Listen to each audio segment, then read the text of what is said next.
So now we begin our study of inferential statistics, which is actually the second major branch of statistics. The first major branch we talked about was descriptive statistics, where we were doing graphs and numerical measures to describe our sample data. Now we're going to take that sample data and we're going to draw conclusions or make inferences about the population data. So we begin with estimation. And then we'll talk about decision making, which we deal with hypothesis testing, and then prediction, which is regression. And that's all part of inferential statistics. But in estimation, we start with just a point estimate, which is just a single value that can estimate a population parameter. So for example, if we're trying to estimate the population mean, let's say the population average of all students, how far they drive to campus, we can use the sample mean X bar. So if I take a sample of size 30, ask them how far they drive to campus, calculate the average, that's my X bar. I can use that as a point estimate to estimate my population mean, mu. Or we can have an interval estimate, which is a range of values. Let's say our interval was from 20 to 30, okay? That would be a range. The point estimates really don't reflect the sample size that we take as they do with the interval estimates. So when we do an interval estimate, we actually create this interval with a certain level of confidence. It's a measure or a degree of assurance that we have in these results. The level of confidence is always between 0 and 1. It's often phrased as a percent. Typical values are 90%, 95%, or 99%. Okay, so when we create this interval, we start with our point estimate, and then we add and subtract what's called a margin of error. Okay, so let's look at a confidence interval for the population mean.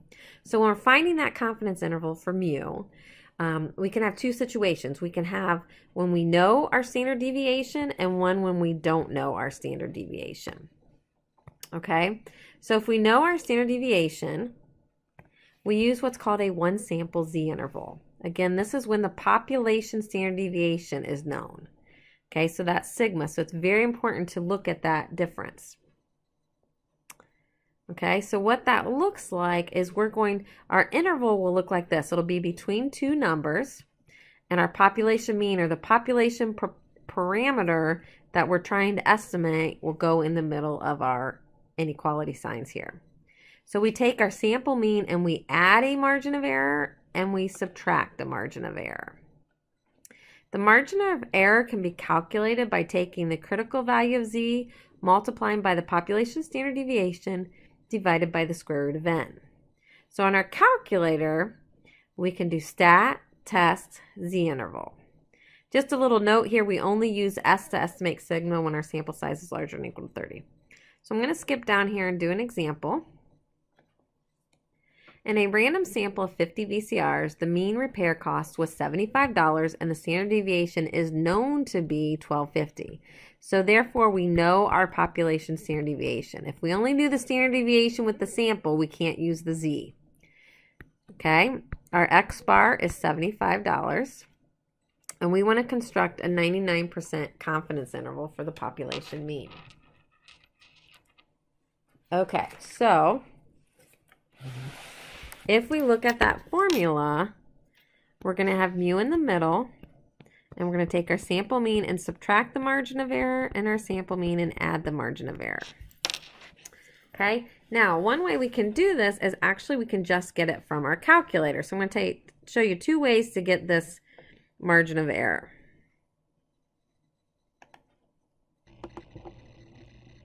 Okay, so we can go directly into our calculator by going to stat, over to test, and we're going to go all the way down to number 7, z interval. Remember, the z is when we know the population standard deviation. If we don't, we're going to talk pretty soon about what's called a t interval. Okay, so let's go to z interval. We're going to choose stats because we weren't given data. Our population standard deviation is 1250. Enter. Our sample mean is 75. Enter. And our sample size was 50. Enter, and the confidence level was 0.99. So we get an interval of 70.447 to 79.553.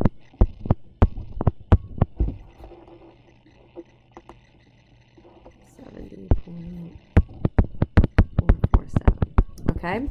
So when you do it on Newton, it'll just ask you to put it in like this. Just watch for what it's asking you to round to, okay?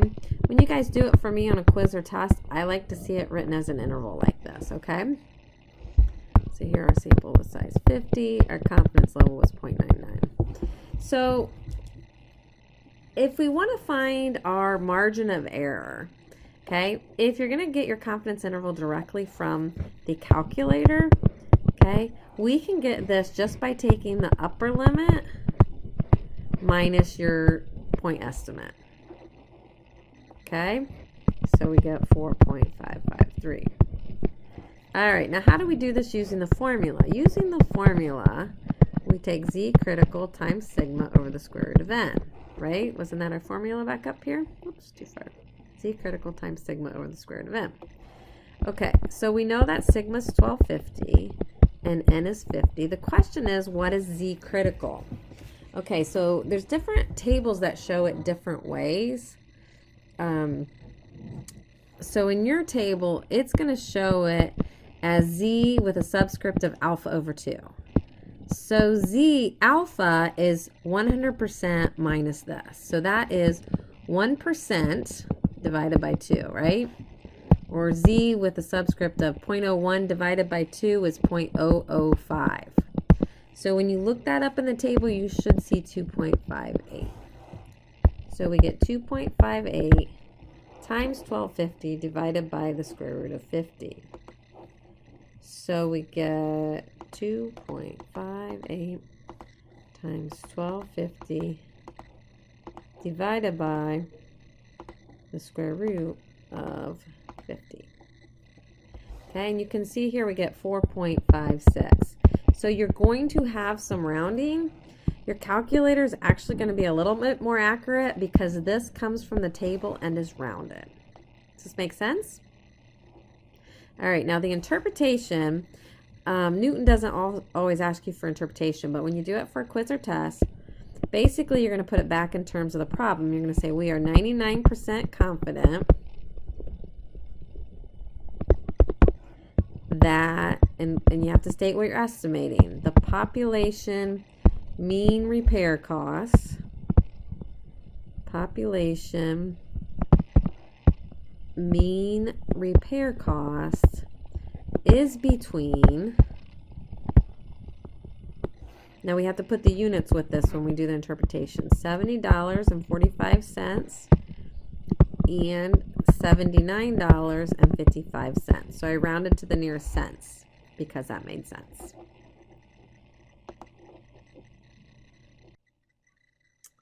Okay, now we can also be asked what a minimum sample size would be when we're estimating our population mean. And so in here we want to actually use this formula.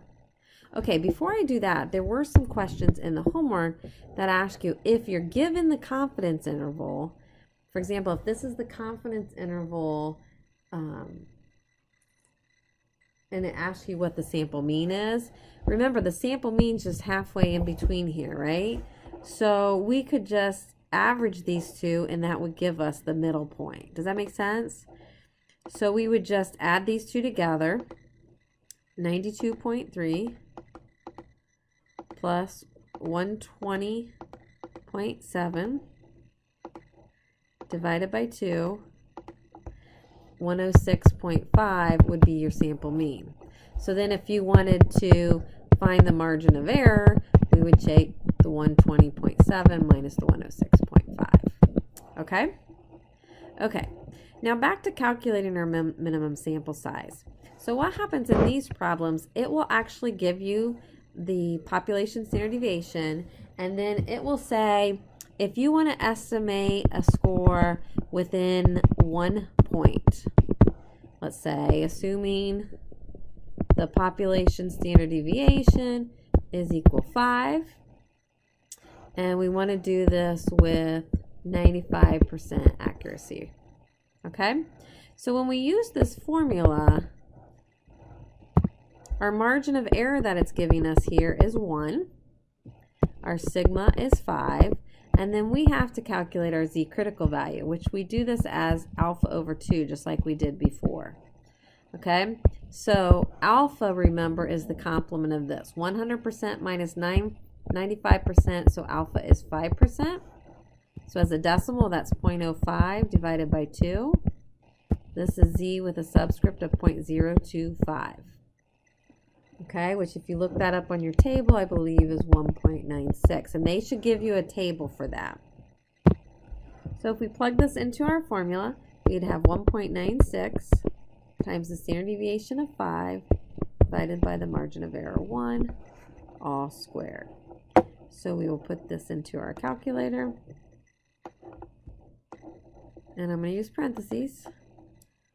1.96 times 5, parentheses, whoops, divided by 1. Even though that's not going to change anything, I'll do it anyway. Squared. Okay, 96.04. Now the key with the sample size is we always have to round up. So this becomes a sample size 97. That's to assure that we get the 95% off confidence. Okay, so always round up.